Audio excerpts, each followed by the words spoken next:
नमस्कार। संस्कृति संज्ञान से जुड़े हुए हमारे बुद्धिजीवी साथियों ने भारतीय संविधान में शोध करके कुछ ऐसे तथ्यों का पता लगाया है जिसे जानकर आप भी आश्चर्यचकित हो जाएंगे। और एक सर्वे में हमने ये पाया है कि 90% से ज़्यादा भारतवर्ष के लोगों को इसके बारे में पता ही नहीं है। आज जो हम चर्चा कर रहे हैं, आज ये अध्याय 6 है। अध्याय 6 है संघ कार्यपालिका, जिसमें कि राज्यपाल और राज्य के अधिकारों के बारे में बताया गया है। और इसके ऊपर जो चित्र लगा है वो है भगवान महावीर जैन का। इससे पहले मैं आपको बताना चाहूंगा कि जो हमारा भारतीय संविधान है उसके 22 अध्यायों पर 22 भारतीय संस्कृति, सनातन संस्कृति और धर्म के प्रतीकों के चित्र लगे हैं, जो ये दर्शाते हैं कि भारतीय संविधान की जो मूल आत्मा है वो सनातन संस्कृति है। इसी पर अभी हमारी जो संस्था है वो 22 वीडियो की सीरीज बना रही है। अभी तक इस पर हम 7 वीडियो बना चुके हैं जो हमारे चैनल पर हैं, आप देख सकते हैं उनको। जो आज का जो वीडियो है ये नंबर 8 है। और जैसा कि मैंने आपको बताया कि जो अध्याय 6 है ये संघ कार्यपालिका, राज्यपाल और राज्यों के जो कार्य हैं, उनके जो कर्तव्य हैं, जो ड्यूटी है, जो नियम कानून है, उसके बारे में है। और इसके ऊपर भगवान महावीर का चित्र है जो 24वें तीर्थंकर थे जैन धर्म के। अब इस चित्र को लगाने का क्या अभिप्राय है?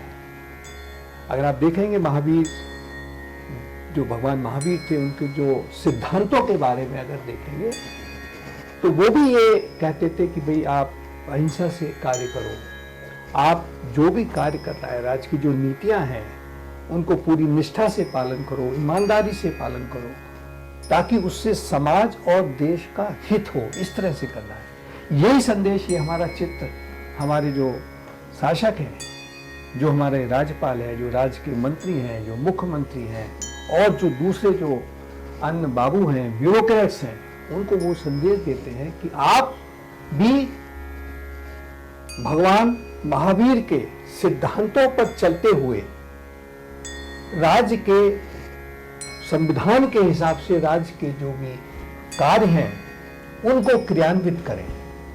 यह संदेश ये चित्र देता है। आज हमारे बीच में हमारे साथ श्री संजय राय जी हैं, जो वरिष्ठ पत्रकार हैं और आज दैनिक के वो ब्यूरो चीफ है।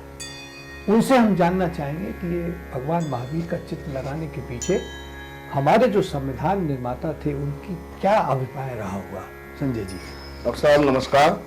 आपने बहुत अच्छा ये बिंदु उठाया है और हम लोग एक श्रृंखला चला रहे हैं जो उसमें आज हम चर्चा कर रहे हैं राज्य के बारे में। और राज्य के भारत के संविधान में जो राज्य का विषय रखा गया है उस विषय के ऊपर जो भगवान महावीर का चित्र है उस पर चर्चा कर रहे हैं। भगवान महावीर जैन धर्म के 24वें तीर्थंकर थे और एक तरह से जैन धर्म के प्रवर्तक के रूप में उनको और प्रमुख प्रवर्तक के रूप में माना जाता है। जैन धर्म का अगर हम इतिहास उठा करके देखेंगे तो पता चलता है कि जैन धर्म जो है महात्मा बुद्ध से भी बहुत पहले, लगभग 2-2.5 हजार साल पहले भगवान महावीर इस धरती पर अवतरित हुए थे और उन्होंने धर्म के बारे में लोगों को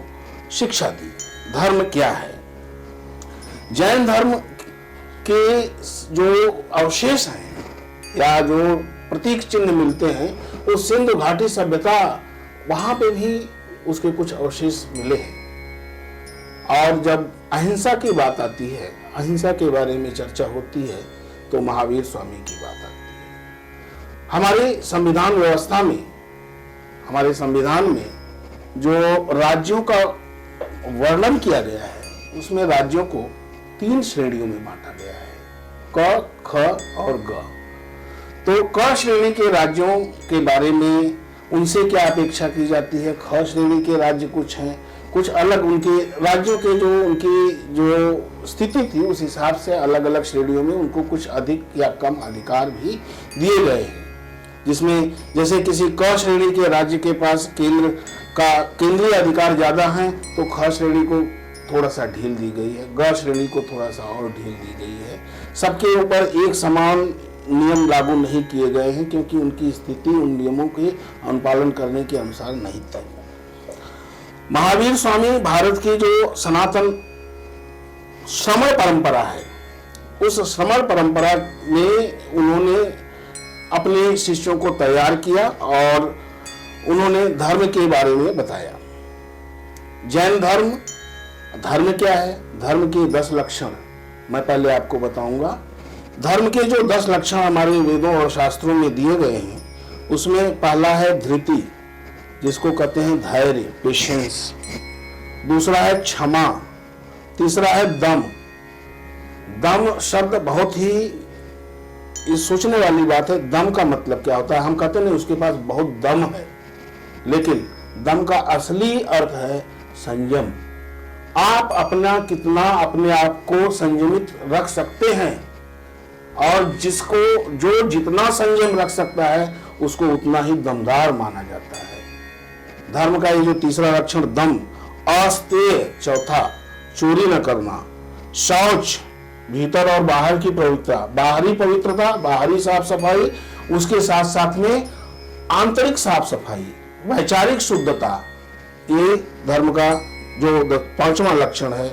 फिर 6वां इंद्रिय निग्रह, इंद्रियों को वश में करना, धी, बुद्धि, विद्या, सत्य और अक्रोध, ये 10 लक्षण है। अब यहाँ पर मैं आपको बताऊं, हमने पिछले 2 जो अपने वीडियो में, इसके पहले के वीडियो में चर्चा की थी महात्मा बुद्ध की, और उसके पहले हमने जो है भगवान श्री कृष्ण की चर्चा की थी। अब मैं आपको बताऊं, ये सारे चित्र हमारी सनातन परंपरा को किस तरीके से आगे बढ़ाते हैं। मैं धर्म की ही बात करूंगा, और सनातन में भी यही सब है। महात्मा बुद्ध ने भी यही सब बताया, महावीर स्वामी ने भी यही बताया, थोड़ा बहुत इसमें हेर फेर है। और मैं बताऊं आपको, भगवान श्री राम की जीवनी के आधार पर महाकाव्य की रचना करने वाले तुलसीदास, उन्होंने भी धर्म के जो 10 लक्षण बताए हैं, उन 10 लक्षणों को भगवान संतों के माध्यम से, कि संत के क्या लक्षण होते हैं, उसमें भी यही बात उन्होंने कही है कि मैं आपको ये जो जप तप व्रत संयम, जप तप व्रत दम संयम नेमा, गुरु गोविंद विप्र पद प्रेमा, श्रद्धा क्षमा मैत्री दाया, मुदिता मम पद प्रीति अमाया, अविरति विवेक विनय विज्ञाना, बोध जथारथ वेद पुराना, दंभ मान मद नहीं करहि न काऊ, अब भूल न देहि कुमारक पाऊ। भूल करके भी जो कुमारक पर रास्ता न दे। तो राज्यों के इस पृष्ठ पर भगवान तीर्थंकर का ये जो संदेश है, ये सभी राज्यों से अपेक्षा की जाती है कि सनातन मूल्यों को आगे बढ़ाते हुए जनता के हित में सभी हमेशा वे तत्पर रहें, तपस्या करें। जैन धर्म में तप का बड़ा महत्व है। आप अपने शरीर को तपाओ, किसके लिए? क्योंकि शरीर नश्वर है, आत्मा की यात्रा अनंत है, शरीर नश्वर है। शरीर को तपाओगे, जितना तपाओगे शरीर उतना ही आपका चुस्त दुरुस्त रहेगा।